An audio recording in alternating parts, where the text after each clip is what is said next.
আজকে অনু ডিভাইস নিয়ে কথা হবে, তাই তো অনু অর্থাৎ এই ধরনের যে ডিভাইসগুলো আছে এগুলো হচ্ছে FTTH কানেকশনে একজন ইউজারের দিক থেকে আপনি যদি চিন্তা করেন তাহলে রাউটারের পরে সবচেয়ে গুরুত্বপূর্ণ অংশ। FTTH অর্থাৎ fibre to the home ISP end থেকে শুরু হয়ে ইউজার এন্ডে এসে কমপ্লিট হয় এবং সেটা কমপ্লিট হয় এই ধরনের একটা অনুর মাধ্যমে। বাফারলেস, লোয়ার ল্যাটেন্সি এবং স্মুথ এক্সপিরিয়েন্সের জন্য এই ধরনের যেসব অনু আছে এগুলোর কোয়ালিটি অত্যন্ত ভালো হওয়া ইম্পর্টেন্ট, কারণ ISP এন্ড থেকে আপনার বাসা পর্যন্ত আপনাদের যে ডাটাগুলো আছে এগুলো অন্ততপক্ষে 2 বার তার ফরম্যাট চেঞ্জ করে। ISP এন্ড থেকে ফাইবারের মাধ্যমে ডাটা আলোক সিগন্যাল হিসাবে অনুতে এসে পৌঁছায়, অনুতে আসার পর সেটা আবার ইলেকট্রনিক সিগন্যালে পরিণত হয়, ইলেকট্রনিক সিগন্যালটা আবার আপনার রাউটারের মধ্যে ঢুকে আপনার হাতের মোবাইল ফোন পর্যন্ত চলে আসে। আপনার দেওয়া যে ফিডব্যাক সেটা আবার রাউটার থেকে ইলেকট্রনিক সিগন্যাল হিসাবে অনুতে গিয়ে পৌঁছায়, সেখানে সেটা আলোক সিগন্যালে পরিণত হয় এবং ফাইবার অপটিক কেবল হয়ে সেটা ISP এন্ডের দিকে যায়। এখন অনু দ্বারা কনভার্সনের এই যে বিষয়টা, আলোক সিগন্যাল থেকে ইলেকট্রনিক সিগন্যাল বা ইলেকট্রনিক সিগন্যাল থেকে আলোক সিগন্যাল, এটা সেই ডিভাইসটা কতটা স্মুথলি করতে পারতেছে তার উপরে মূলত ডিপেন্ড করবে আপনার ইউজার এক্সপিরিয়েন্স। তাই একটা অনুর কাজ সম্পর্কে জানা যেরকম ইম্পর্টেন্ট, ঠিক তেমনি মার্কেটে আর কি কি অপশন আমার সামনে আছে, আমি চাইলে কোন কোন ডিভাইসগুলো পারচেস করতে পারি, এই জিনিস সম্পর্কে জানাটাও অনেক ইম্পর্টেন্ট। আমি যেন একটার সঙ্গে আরেকটাকে কম্পেয়ার করে কিনতে পারি, অর্থাৎ কোয়ালিটি যদি সেম থাকে, দামের দিক থেকে আমি যদি কম পাই, তাহলে এই ধরনের ইনফরমেশনগুলো আমাদের পক্ষে জানাটা অত্যন্ত জরুরি। তাই আজকেও আমি নতুন আরেকটা অনুর রিভিউ নিয়ে হাজির হয়েছি, যার ব্র্যান্ড নেম হচ্ছে TBS। এই TBS ব্র্যান্ড সম্পর্কে আপনারা আগে থেকে যারা জানেন তারা হচ্ছে খুব সম্ভবত ISP, এবং যারা একেবারেই কিছু জানেন না তারা খুব সম্ভবত নর্মাল যে ইউজার আছেন তারা, কারণ এটা অলরেডি ISP এন্ডে ব্যাপকভাবে পরিচিত। এটা হচ্ছে মূলত একটা এক্সপন অনু, মডেল নাম্বার হচ্ছে PTF2351L। আমরা বেশ কিছুদিন যাবত এটাকে আমরা আমাদের স্টুডিও কাম অফিসে ব্যবহার করতেছি। ডিভাইসটার দাম 950 টাকা, যা ডিভাইসটা ব্যবহার করে আমাদের যে এক্সপিরিয়েন্স সেই হিসাবে বেশ অবিশ্বাস্য মনে হয়েছে। TBS ব্র্যান্ডের এই অনুটা বাজেট ফ্রেন্ডলি হিসাবে একজন ইউজারের কাছে কতটা গ্রহণযোগ্য হবে বা হওয়া উচিত, অথবা আমাদের যে ইউজার এক্সপিরিয়েন্স সেই হিসাবে একটা আলোচনা থাকবে, অথবা আপনি যদি এটাকে পারচেস করেন তাহলে আপনার জন্য এটা কতটা ভ্যালু ফর মানি হবে, এই বিষয়গুলো বোঝার চেষ্টা করব। সঙ্গে আছে আমি মাজহারুল ইসলাম এবং আপনারা দেখছেন TSP মানে হচ্ছে টোটাল সলিউশন প্লাস। প্রথমে যারা এই ডিভাইসটা আমাদের কাছে পাঠাইছে তাদের সম্পর্কে একটু বলি। তারা হচ্ছে টেকবিডি সলিউশন। নেটওয়ার্ক সলিউশনের দিক থেকে তাদেরকে অলমোস্ট একটা জায়ান্ট হিসাবে উল্লেখ করা যায়। ISPর সঙ্গে জড়িত অথবা ইউজারদের ইন্টারনেট এবং ইন্টারনেটের অ্যাক্সেসরিজের সাথে জড়িত এরকম কিছু নাই যে আপনারা তাদের কাছে পাবেন না। এই ডিভাইসটা সহ আরো বেশ কয়েক ধরনের অনু রাউটার, ওএলটি মেশিন এবং সুইচ, এরকম ফুল স্কেল কম্পোনেন্ট ওদের কাছে কিন্তু অ্যাভেলেবেল। ডিসক্রিপশনে তাদের ওয়েবসাইটের লিঙ্ক এবং অ্যাড্রেস, কন্ট্যাক্ট নাম্বার সবকিছু দেওয়া আছে। এটা হচ্ছে কমপ্লিট প্যাকেজ। অনু ডিভাইসটার সঙ্গে বক্সের মধ্যে আরো থাকতেছে 9 ভোল্ট 0.5 এম্পিয়ারের একটা অ্যাডাপ্টার আর ম্যানুয়াল।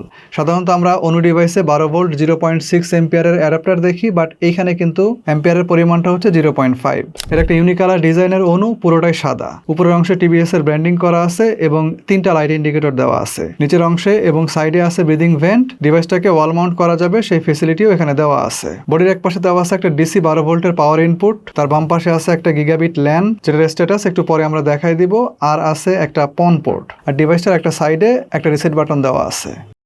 নাও এক্সপন শব্দটার মধ্যে এক্স হচ্ছে একটা জেনেরিক অ্যালফাবেট। এখানে আপনি যদি ই বসান তাহলে হবে ইপন, জি বসান তাহলে হবে জিপন। আপনি এখানে এক্স এর জায়গায় ই জি দুইটাকেই বসাইতে পারবেন। সো এই ডিভাইসটা এজ এ এক্সপন অনু, এটা কিন্তু ইপন এবং জিপনের কম্বো। ফলে আপনার ISPর ওয়েলটি মেশিন বা সার্ভার ইপন জিপন যেরকমই হোক না কেন, আপনি কিন্তু দুই ক্ষেত্রেই এই অনুটাকে ইউজ করতে পারবেন। আর যেহেতু এটা একটা UPC ফর্ম ফ্যাক্টরের অনু, সুতরাং এই ডিভাইসটা ব্যবহারের ক্ষেত্রে কোনো রকম কোনো লিমিটেশনও নাই। এই অনুতে মূল যে চিপসেটটা ব্যবহার করা হয়েছে এটা ZTর বেশ আপডেটেড একটা চিপসেট, মডেল ZX279125, এবং এটার ক্লক স্পিড হচ্ছে 600 মেগাহার্টজ।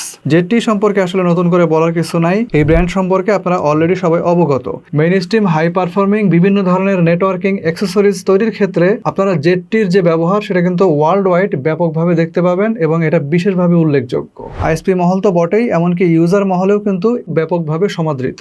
বাদবাকি সার্কিট এবং ওভারঅল বিল্ড কোয়ালিটি আমার কাছে ভালোই মনে হয়েছে। যেহেতু এটা চিপসেট এবং বিল্ড কোয়ালিটি আমাদের কাছে ভালো মনে হয়েছে, সুতরাং আমরা আশা করতেছি যে এই অনুটা আমরা আমাদের লাইনে আরো বেশ কয়েকদিন যাবত ব্যবহার করব। অ্যাটলিস্ট অন্য কোনো নতুন অনু আমরা যতদিন রিভিউ করার সুযোগ না পাচ্ছি অতদিন। তবে এটা ব্যবহার করা যাবে কিনা, মানে আমরা লং টাইম এটা ব্যবহার করব কিনা, সেটা ডিপেন্ড করবে আসলে এই ডিভাইসটা আমাদের ISPর সঙ্গে আমাদের হোম নেটওয়ার্ককে কতটা লেজার সেন্সিটিভিটির মধ্যে রাখতে পারতেছে সেই হিসাবে। তো চলেন আমরা এই বিষয়টা এটার ফার্মওয়্যারে ঢুকে দেখার চেষ্টা করি। এটা হচ্ছে ফার্মওয়্যার। এখান পর্যন্ত কিভাবে আসলাম সেটা যদি বুঝতে চান তাহলে আমার এই ভিডিওটা দেখলে বুঝতে পারবেন। ভিডিওর লিঙ্কটা ডেসক্রিপশনে দেওয়া থাকলো। যাই হোক, ফার্মওয়্যারে লগ ইন হয়ে গেলে প্রথমে আমরা অণু সম্পর্কে কিছু ইনফরমেশন দেখতে পাবো।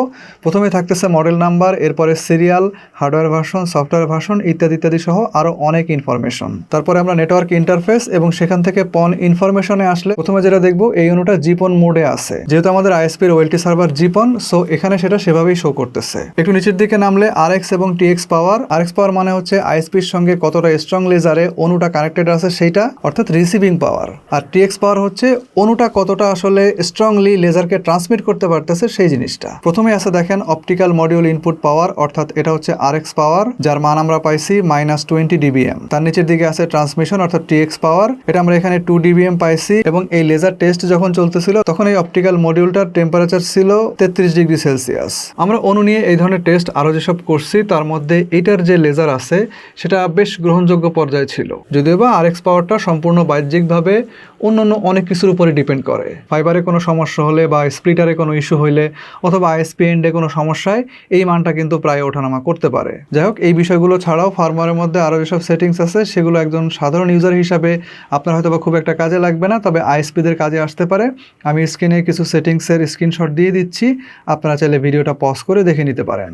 আচ্ছা, এবার অনেকে জিজ্ঞেস করেন যে অণুর ইথারনেট পোর্টটা কি 100 Mbps হয় নাকি সবসময় সেটা 1000 Mbps এর থাকে। আবার অনেকে বলে যে আমার ক্ষেত্রে তো 100 Mbps শো করতেছে, তাহলে এই ক্ষেত্রে আসলে করণীয় কি বা বোঝার জায়গাটা আসলে কোথায়। এখন এই ডিভাইসটার ক্ষেত্রে ইথারনেট পোর্টের যে স্ট্যাটাস সেটা কি 1000 Mbps এ আছে নাকি 100 Mbps, এটা আমরা দুইটা জায়গা থেকে বের করে নিতে পারবো।